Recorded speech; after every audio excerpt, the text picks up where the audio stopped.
Topic of discussion is syphilis. Syphilis is a sexually transmitted disease and it is caused by bacteria Treponema pallidum. Treponema pallidum. Treponema pallidum is a gram-negative bacteria and it is also called obligate parasite. Why parasite? Because it can grow outside the host also. It don't need to enter into the human body. It can survive over the skin. Skin में ये affect करेगा, mucus membrane में affect करेगा and जब skin में entry लेगा तो it will destroy the soft tissue. Treponema pallidum it's a group of spirochetes. जो ये ग्रुप है इन बैक्टीरियाज का, इनको स्पाइरोकेट्स बोलते हैं. Why spirochetes? Because they are spiral in shape. They are spiral in shape. Why they are spiral in shape? Because they contain a protein filament called endoflagella. Endoflagella. This protein filament causes this type of shape, spiral shape, and also इनका जो movement है that is spinning movement होता है due to this protein filament endoflagella. So these are gram-negative bacteria which causes syphilis. Now transmission. What is the mode of transmission? इसमें two types of transmission है. First is acquired. Second is congenital. जो acquired है वो कैसे होगा? जैसे कोई infected person है, वहां पे ये लेजन्स हो रहे हैं, सिफिलिस का पेशेंट है and he is having the lesions, तो वहां पे अगर कोई टच हो गया, कांटेक्ट में आ गया वो पर्सन, तो जो लेजन्स है वहां पे क्या है? Spirochetes. This Treponema pallidum, this bacteria will infect the other person जो टच करेगा. तो थ्रू कांटेक्ट आएगा, then infected needle through contact, through needles. जैसे कोई नीडल यूज हुई सिफिलिस के पेशेंट में एंड दूसरे पर्सन ने यूज कर ली, then he will also get the syphilis through infected needle. Then अगर कोई इन्फेक्टेड पर्सन है and he makes sexual contact, तो थ्रू सेक्सुअल कॉन्टैक्ट भी स्प्रेड होता है. जेनिटल्स इफेक्ट होंगे, mouth and lips. So it will produce infection over the skin and mucous membrane. This is acquired. Then congenital क्या है? Congenital means infection is spreading from mother into the baby. During pregnancy हो सकती है through placenta, या after pregnancy भी जब baby born होगा तो it could be a still born. Death हो सकती है बेबी को उसी टाइम पे, या आफ्टर 2 years हो सकता है कि उसमें सिम्टम्स आए लाइक रैशेस प्रोड्यूस हो, सोर्स आए, या सैडल नोज हो जाए, दैट इज जो ब्रिज है नोज का that will collapse.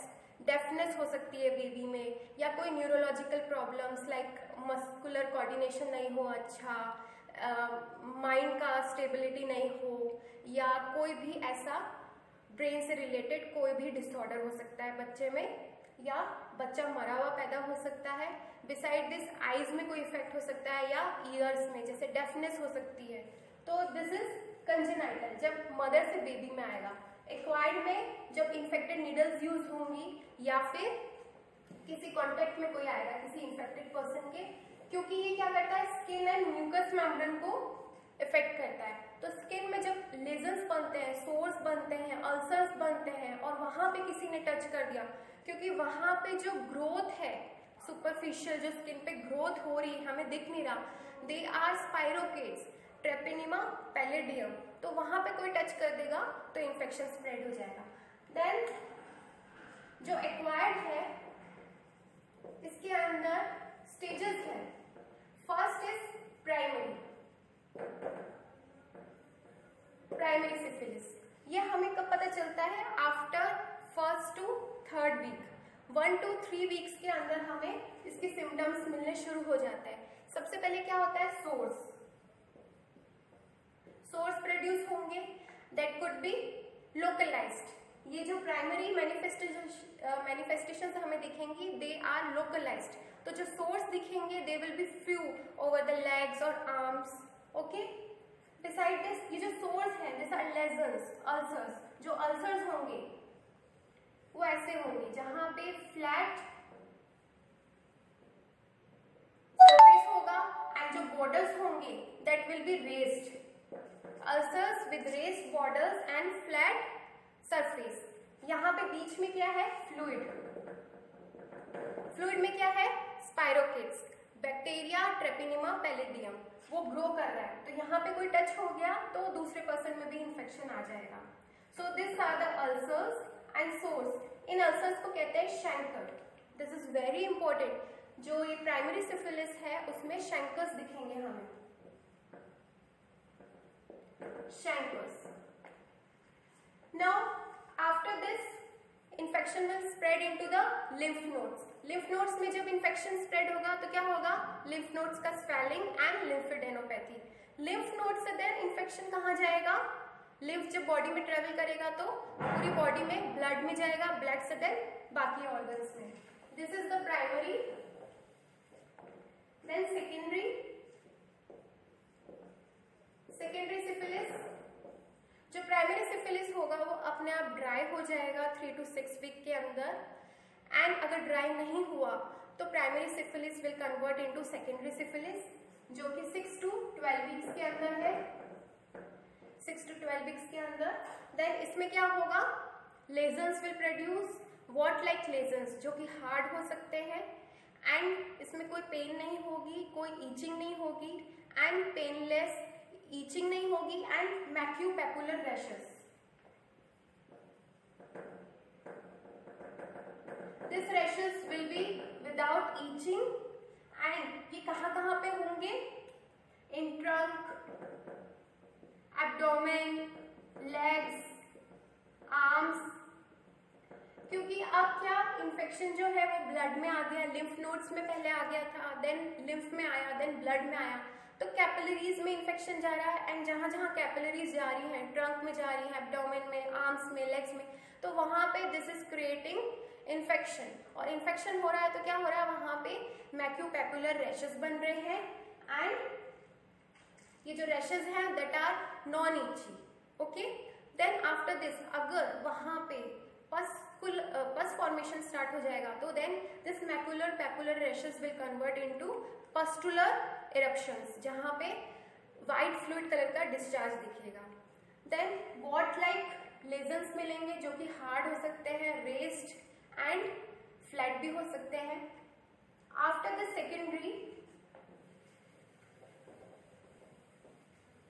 This secondary is disseminated. जो प्राइमरी था लोकलाइज था, सेकेंडरी जो है डिसेमिनेटेड है, मतलब स्प्रेड हो रहा है. अब जो थर्ड स्टेज है that is latent. Latent means अब क्या होगा? असिम्टोमेटिक. सप्रेशन स्टार्ट हो जाएगा. Okay. Then there will be no symptoms. Bacteria अंदर ही है, ग्रो कर रहा है. This Treponema pallidum is increasing, multiplying and growth होती जा रही है बट सिम्टम्स नहीं है. असिम्टोमेटिक स्टेज है तो ये लेटेंट स्टेज है. Then fourth is tertiary. जो टर्शरी स्टेज है इसके अंदर जो इन्फेक्टेड ब्लड है वो बॉडी में पूरा सब जगह सप्लाई हो रहा है एंड हर ऑर्गन की तरफ जा रहा है तो हर ऑर्गन में इफेक्ट आएगा. There will be involvement of organ, every organ, multi organ. तो हर system and organ will get affected. Like if this infected blood will reach to the brain तो वहाँ पे सिम्टम्स आएंगे, उसको बोलते हैं न्यूरोसिफिलिस. देन हार्ट पे जाएगा तो वहाँ पे बोलते हैं कार्डियोसिफिलिस. अब क्या होगा? जैसे जैसे इन्फेक्शन बढ़ रहा है and blood is reaching towards every organ, tissue, तो क्या होगा? हमारी बॉडी आइडेंटिफाई करेगी. And fourth hypersensitive reaction, fourth hypersensitive reaction ये होगा. क्या होगा? T cells will go to that place, macrophages will come and try to phagocyte. Phagocytosis होगा, वो try to engulf करेंगे बैक्टीरिया को but कामयाब नहीं हो पाएंगे and this bacteria will keep continuing and also there will be tumor necrosis factor. इसका भी रिलीज होगा जब IL-1 and IL-6 रिलीज होगा. साइटोकाइन्स आएंगे, साइटोकाइन्स रिलीज होंगे. अब देखो, जब भी साइटोकाइंस रिलीज होते हैं, ये हमारा बॉडी का डिफेंस सिस्टम है, तो फीवर होगा। जब भी cytokines will release, this is normal phenomena, body temperature will increase and fever will come. So fever आएगा, वहां पे स्वेलिंग होगी, इंडोरेशन, रेडनेस, ये सारे साइंस हमें दिखेंगे।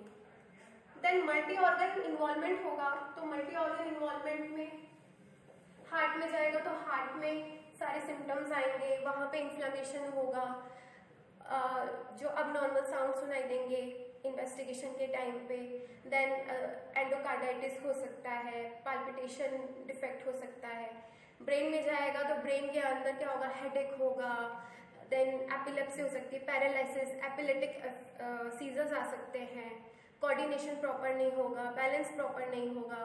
आईज में जाएगा तो आईज इफेक्ट होंगी, ईयर्स में जाएगा तो ईयर्स इफेक्ट करेंगे, जॉइंट्स एंड बोन्स में जाएगा तो वहाँ पे डिफॉर्मिटीज मिलेंगी, टीथ में डिफॉर्मिटीज मिलेंगी।